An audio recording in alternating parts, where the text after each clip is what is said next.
KFC style fried chicken recipe ആയാലോ ഒന്ന്. അപ്പോൾ അതിനായിട്ട് ടേസ്റ്റ് ഒന്ന് കൂട്ടി കൊടുക്കാൻ ആദ്യം തന്നെ നമുക്കൊരു ചിക്കൻ സ്റ്റോക്ക് ചേർത്ത് കൊടുക്കുക. 1 cup butter milk, 1 teaspoon chilli powder, 1/4 teaspoon baking soda എല്ലാം കൂടി കമ്പൈൻ ചെയ്തിട്ട് തൊലിയിലെ ചിക്കൻ ഒന്ന് ചെറുതായിട്ട് കുത്തി കൊടുത്തിട്ട് അതിലൊന്ന് സോക്ക് ചെയ്ത് വെക്കട്ടെ. ഒരു അരമണിക്കൂർ ഫ്രിഡ്ജിൽ വെക്കുക. ഇനി വേറൊരു ബൗളിൽ 1/4 ടീസ്പൂൺ വീതം തൈം, ബേസിൽ leaves, oregano, ginger powder, garlic powder, 1/2 teaspoon മുളക് പൊടി, ബ്ലാക്ക് പെപ്പർ പൗഡറും വൈറ്റ് പെപ്പർ പൗഡറും 2 ടീസ്പൂൺ വീതം, മൈദ 1 കപ്പ്, 1/2 കപ്പ് കോൺഫ്ലോർ എല്ലാം കൂടി കമ്പൈൻ ചെയ്തിട്ട് മാറ്റി വയ്ക്കുക. ഫ്ലോർ മിക്സിലോട്ട് ഉപ്പ് കുറച്ച് മാത്രം ചേർത്ത് കൊടുത്താൽ മതി. ഇത് മുട്ടയുടെ വെള്ളയും പാലും കൂടി മിക്സ് ചെയ്തതാണ്. വെള്ളം മാത്രം എടുത്താൽ മതി. 2 മുട്ടയുടെ വെള്ളം എടുത്തിട്ടുണ്ട്.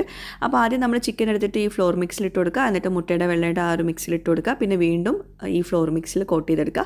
അപ്പോൾ ഇനി നമുക്കിത് ഡീപ് ഫ്രൈ ചെയ്യണം. പ്രഷർ കുക്കറിലാണ് ഫ്രൈ ആക്കേണ്ടത്. ഒരു 13 മിനിറ്റാണ് ഫ്രൈ ആക്കേണ്ടത്. 5 മിനിറ്റിന് ശേഷം പ്രഷർ കുക്കർ ഒന്ന് തുറന്നിട്ട് ഒന്ന് തിരിച്ചിട്ട് കൊടുക്കണം.